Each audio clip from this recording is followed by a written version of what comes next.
proudly present Mr. Dre Rhyme. Daan patungo sa pangarap. Here we go. Yeah. Sisimulan ko to kahit marami ang umarang, kasi kung di ko gagawin hindi ko malalaman. Pangarap kong dala-dala ay aking iingatan, bago pa mawala ay akin na agad na aagapan. Hindi ko susukuan hanggang sa maipanalo ko ang laban. Hakbang ko lagi paabante dito sa daanan. Silang nanggalaiti at habang ako'y relax pa lamang, wala akong pake sa sinasabi ng mga walang nalalaman. Dala ko ang pangarap ko mula nung aking kabataan. Tuloy-tuloy kong gagawin hanggat wala akong tinatapakan. Hanggat wala akong tinatapakan.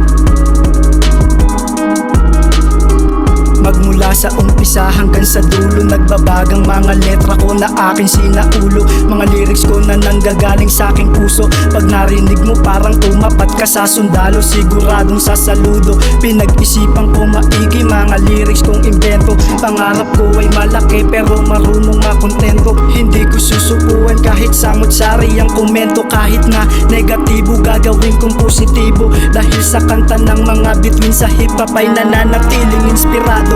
Kayo ang dahilan kung ba't mas lalong pinagyayabong ang talento. Kaya naman eto ako ngayon sa pagsulat laging ganado, dahil umaasang balang araw ay magiging imbitado. Pagyabungin, pagyamanin at pabungahin pa ang hip-hopan sa Pilipinas, lalong palawakin pa. Didiligan ko ng tiyaga, pasyensya at pagpakumbaba.